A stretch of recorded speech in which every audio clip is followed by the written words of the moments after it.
Om Namah Shivaya. Advaitha and Atomic Science. Discourse by MahaPeriyava from the book Voice of God, Volume 1. Please see the description below for the details.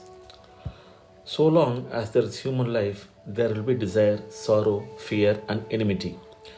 To get relieved of these is moksham.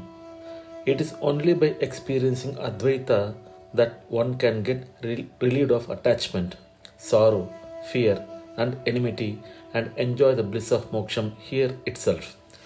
It is only when there is something other than us that there will be suffering on account of it, desire for it, or fear of it, or feeling of enmity against it. If there is nothing other than us, if the knowledge of Advaita dawns as experience that whatever is seen, is all Paramatma, where is the chance of desire, fear, anger, and suffering affecting us? The scorpion and the snake now cause suffering to us. If we are ourselves scorpion and snake, there will be no such suffering, is it not? If the awareness comes that we ourselves are everything, the bliss which is our nature will be experienced. That is the state of moksha. It is not that we attain the state of moksha in some distant place after the body dies and gets destroyed. If the jnana of Advaita fructifies, we will be in the state of moksham here and now. How is it right to say that everything is one? Are we not actually seeing a variety of different things? Such a doubt might arise.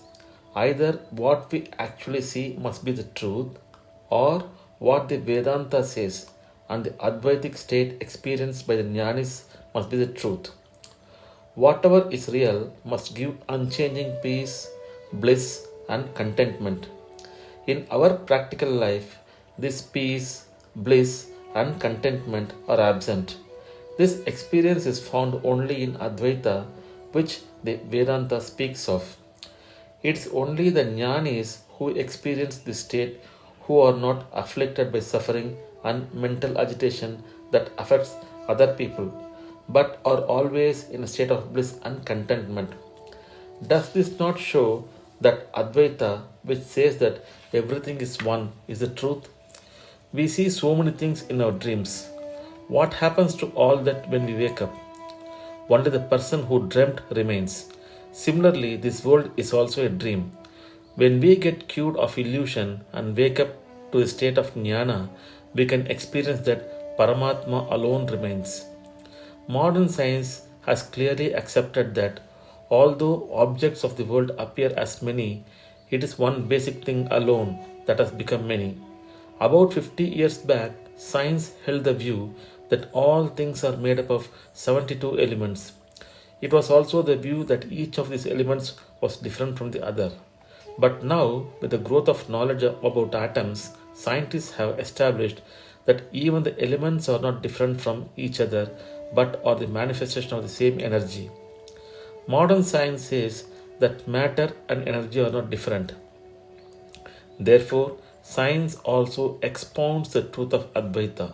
Einstein, Sir James Jeans, and other prominent scientific experts have come closer to the concepts which the Upanishads and Shankara Bhagavad-pada have expounded. When Advaita declares that the world is an illusion, it means that it is not the ultimate truth but only pragmatic truth. Its existence also is related to Brahman only. This is what the scientists mentioned above say. Brahman only is a transcendental truth and the world is only pragmatic truth, says Advaita.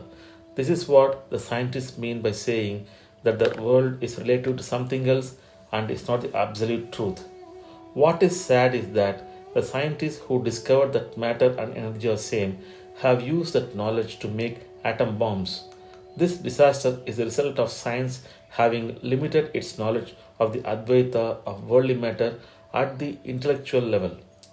The Advaita of science, instead of limiting itself to the intellect and the external world, must become part of people's awareness and attitude.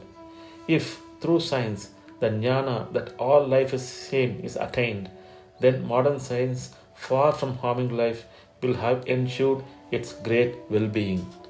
Om Namah Shivaya. In the next post, we shall listen to the discourse on how to clear the impurity. Om Namah Shivaya, Hara Hara Shankara, Jaya Jaya Shankara, Kanchi Shankara, Kamakoti Shankara.